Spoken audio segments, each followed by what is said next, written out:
The Taoiseach has said that the Republic of Ireland football team's games against Israel in the UEFA Nations League should go ahead, and the FAI made the correct decision to announce that the fixtures would be fulfilled.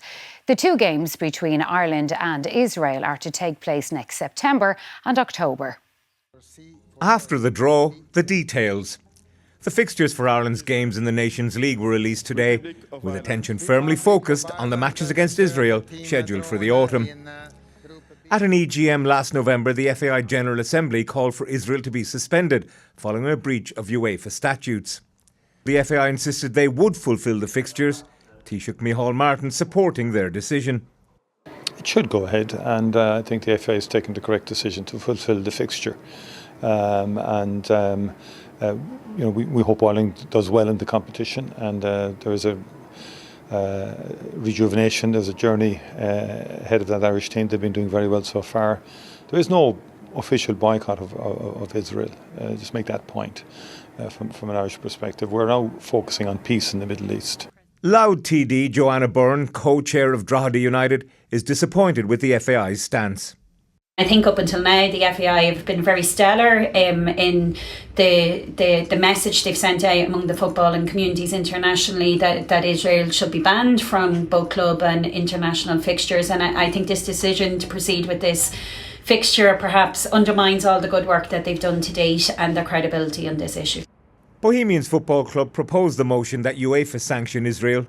They believe the onus now should be firmly on European football's governing body. Could more have been done then by the FAI? I'm not sure it could have, and I think the FAI are in a place they shouldn't be here.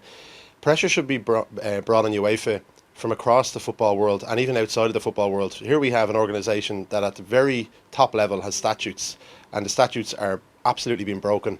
It's not my opinion, it's not an issue of subjectivity. An objective fact is that Israel has teams playing in occupied territories. SIP2 members employed by the FAI have raised safety concerns regarding the hosting of the matches between Ireland and Israel, and has called on the FAI to reconsider its position in relation to fulfilling these fixtures. Well, Maggie Doyle has been getting some reaction from people in Dublin today.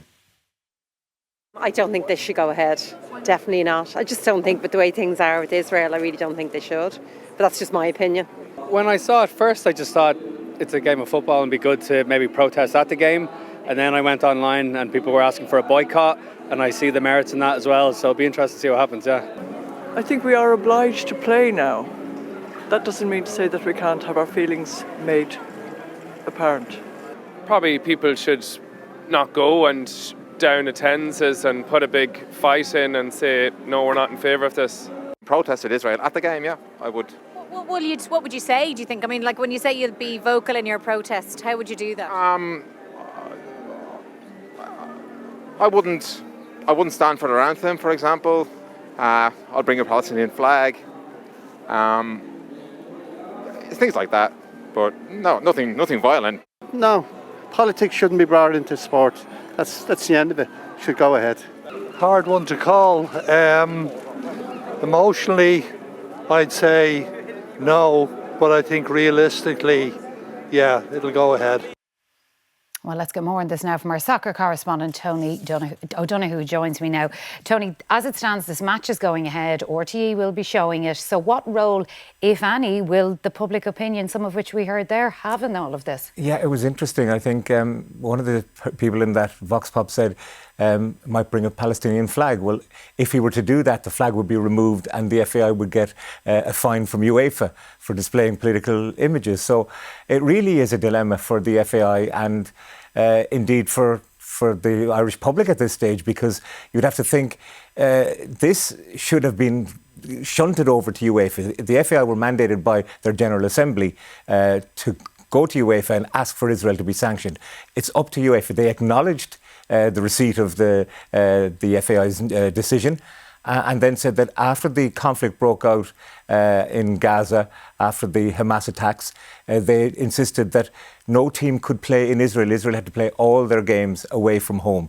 So they feel that that's their decision. That's how they were going to deal with it. And as the Taoiseach pointed out, there is no official Irish boycott of Israel. So it seems to be left down to the sporting body. Ireland has stood alone, in fact. There was a lot of thought that other European countries might follow Ireland. Up to now, that hasn't been the case. All right, Tony O'Donoghue, soccer correspondent for RT. Thank you so much for joining us.